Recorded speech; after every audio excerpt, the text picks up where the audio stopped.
All right, y'all, welcome back to the show. It's Anti-War Radio. I always love to begin an interview with a confession, which is that I have not done my homework on this case, the Fast and Furious gun-walking, gun-running scandal. But I'm here to get a crash course today, and our next guest is going to give it. Here's how little I knew about this story. I thought that CBS News broke it. Oh, no. It was a guy named David Codrea and his partner Mike Vanderboog, which I'm probably saying wrong. Sorry about that. Welcome to the show, David. How are you doing? Scott, thanks for having me on. I'm doing fine, thank you. So that's my confession. I hope you accept my apology. Take your credit for breaking the story, and then if you could, give us the crash course. I see on your great blog here, SipsyStreetIrregulars.blogspot.com. You have the Gunwalker scandal made simple, 5 key accusations, and I think the Congress is holding hearings on this at some point today, right? Those hearings are going on as we speak, and some fascinating polarization is taking place as they generally do when these hearings take place. The Democrats line up on the side that says that what we really need is more gun control, and we need to give the arsonists more gasoline to pour on the fire.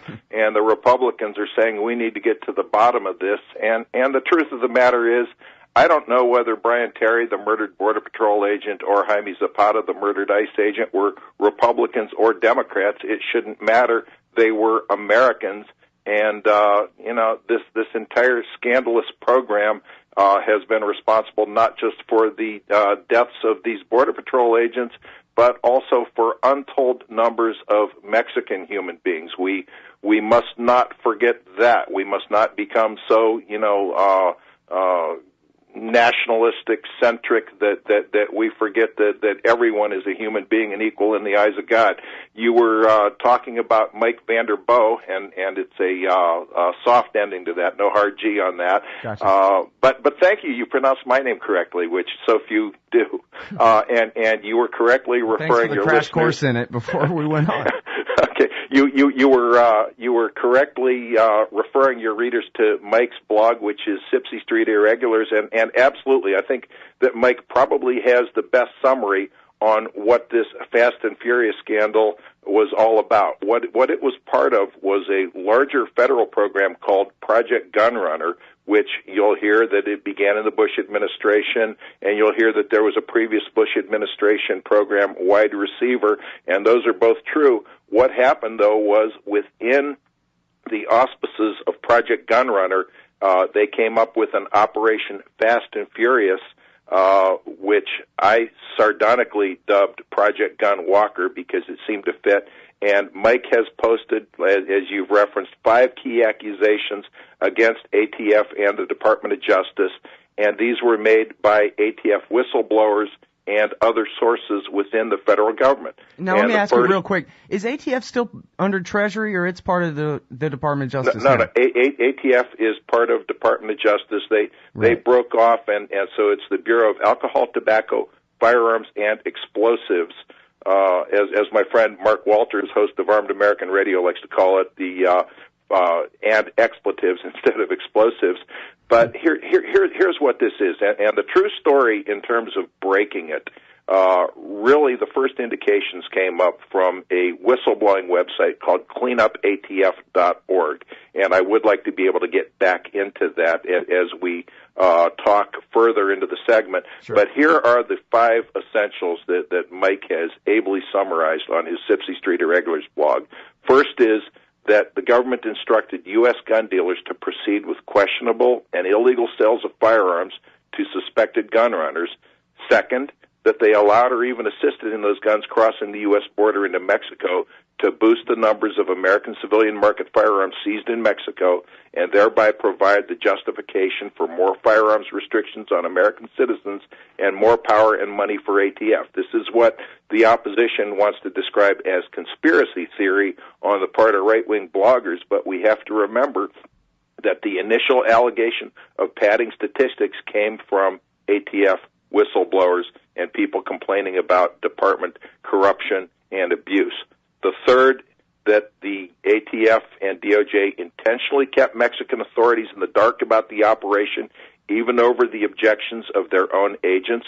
They kept the U.S. attaché down in Mexico, a man by the name of Darren Gill, in the dark. His objections were overridden. He was not allowed to go to his Mexican counterparts with it, and he ended up resigning, okay, because he just couldn't do it anymore. They even locked him out of the computer program so that he could see what was happening with the weapons that were coming south of the border. He thought, we seem to have an inordinate amount of guns that are being interdicted and intercepted, traceable back to U.S. gun shops, and it looks kind of inflated. It looks kind of artificial. What's going on? Well, they kept him in the dark about that.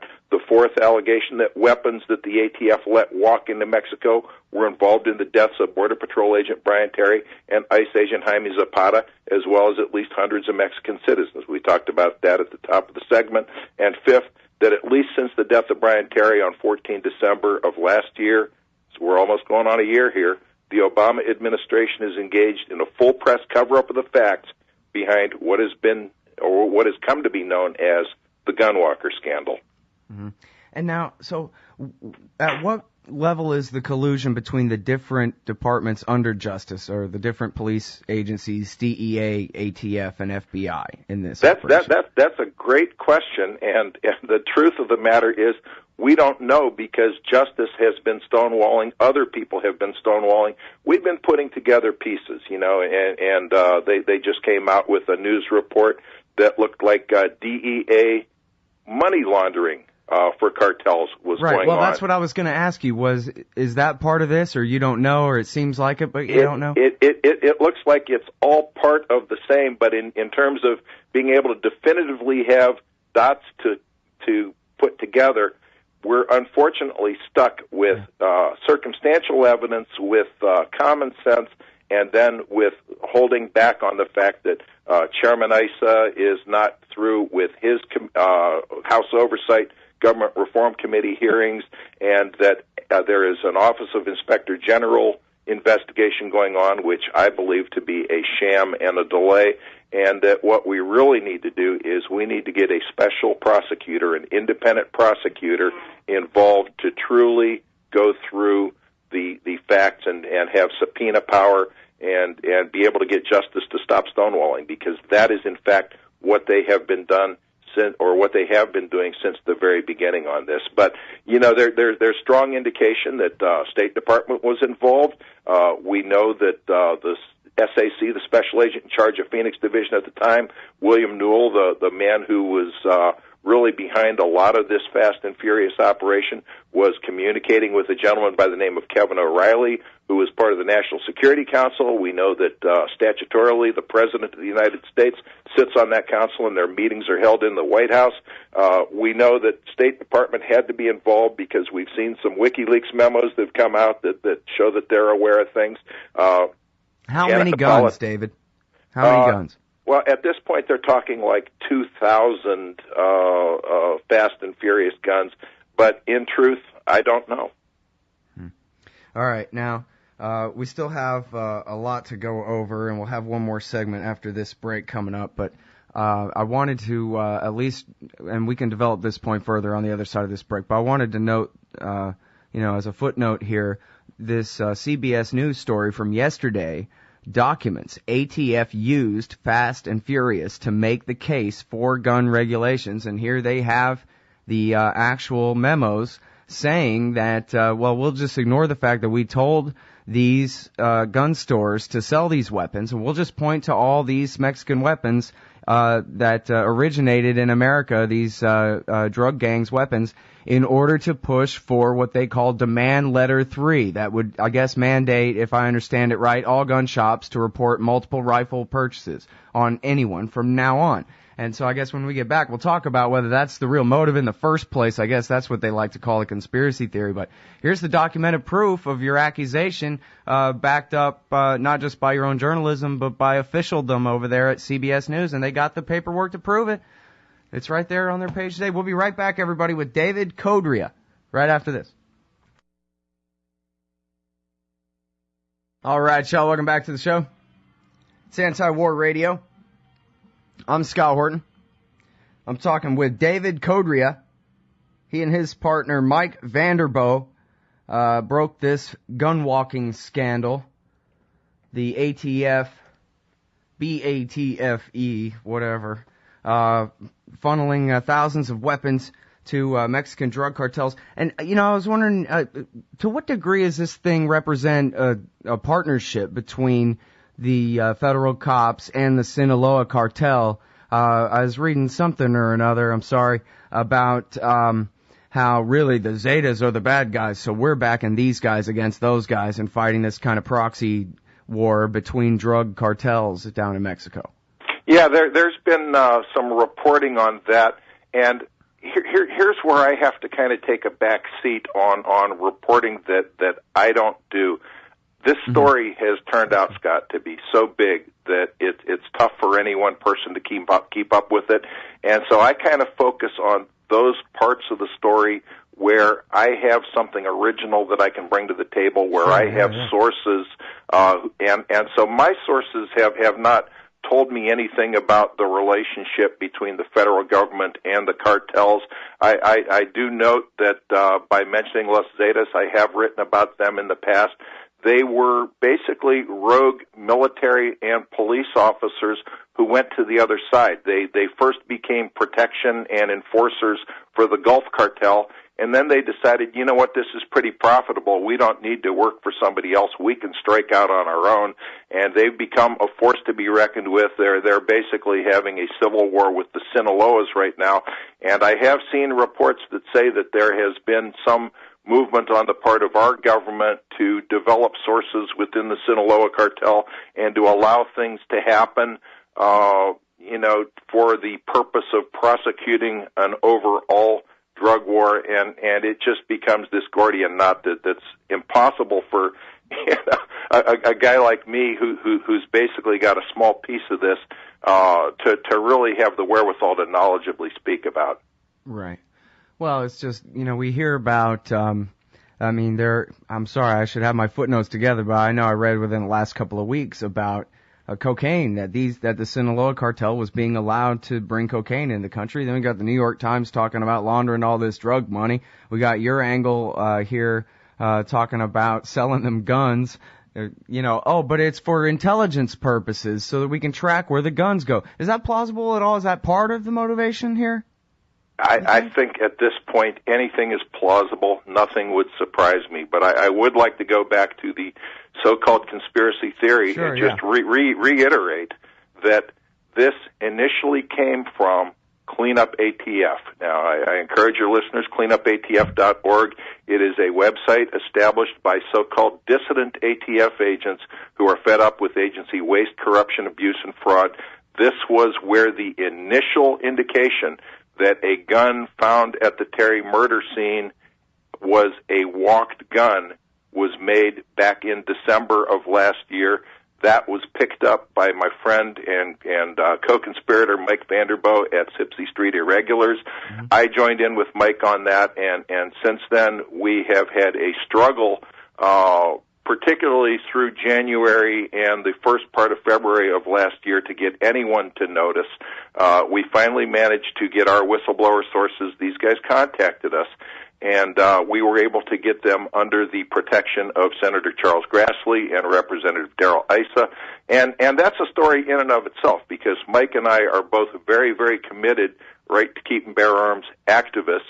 We have been highly critical of ATF, including any constitutional basis for its existence, and yet somehow or other the whistleblowers end up with no one else to talk to but us. And part of the reason behind that is that we have, before this scandal ever broke, been going after the agency corruption and asking the government to look at these allegations on cleanupatf.org. I mean, Scott, look, you have veteran agents, you have people who regardless of whether we agree with their mission or not, these are valuable assets who know their jobs, and they are complaining about corruption, and the government is turning a deaf ear. We've since found out that the Office of Inspector General showed deliberate indifference to their claims of gun walking. We saw that they were complaining about this, and that no one was going to listen to them, and they were actually being retaliated against. Back in 2009, I was pleading publicly with the House Oversight Committee on Government Reform. This is the one that Issa now chairs,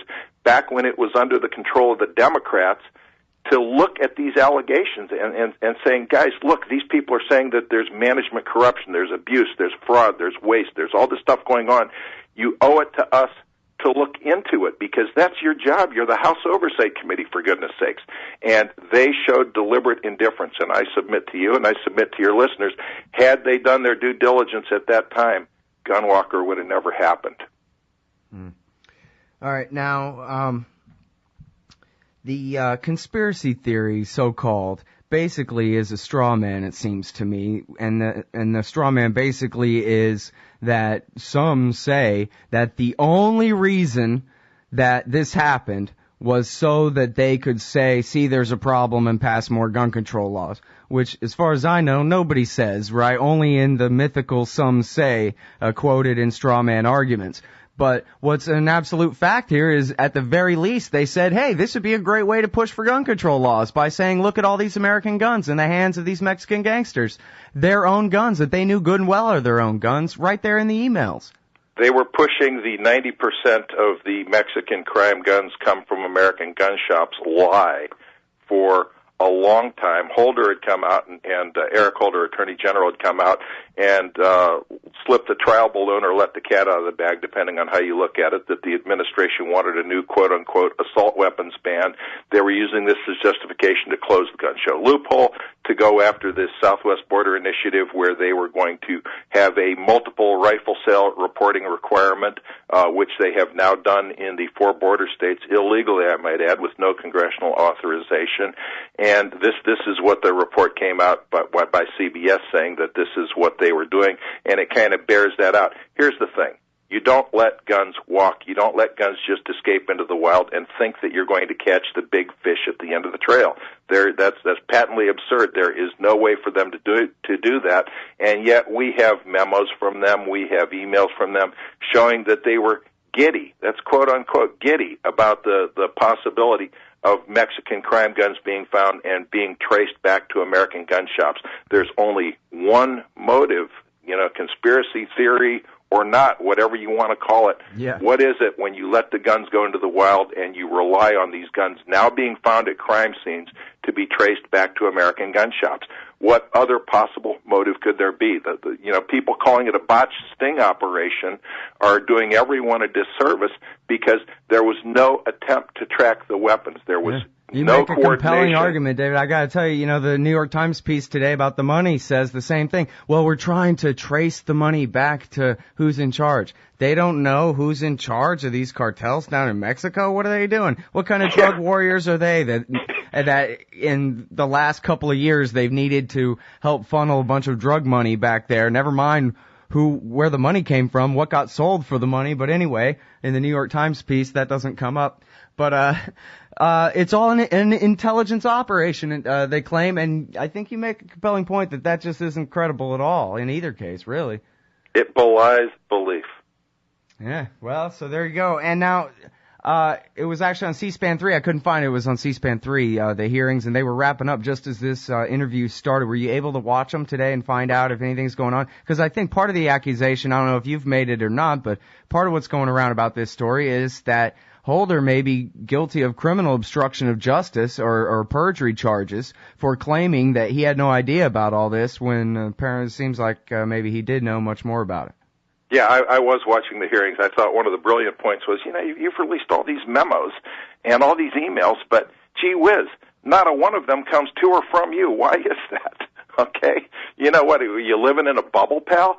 And I think that obstruction of justice, I think perjury is certainly a potential down the trail. I think that there are also other things, such as violation of international traffic in arms regulations, ITAR, which is not allowed to be done, for transfers to other countries unless the State Department authorizes it. Okay? So now, is Hillary hiding from this? Did the State Department, in fact, authorize the gun-walking operations to happen? Is there a violation of the Kingpin Act? Is there, there's all kinds of different laws that can be tied into this, up to and including the Mexican government wanting to extradite some of the American officials involved. Well, that's the benefit of being the Attorney General's. Laws don't apply to you. and certainly to anybody you want to protect either. All right, well, thanks very much for your time. I hope maybe we can catch up as this story continues to develop. Great work. Yeah, and please keep up with it, davidcodrea.com and SipseyStreetIrregulars.blogspot.com. Thanks, Scott.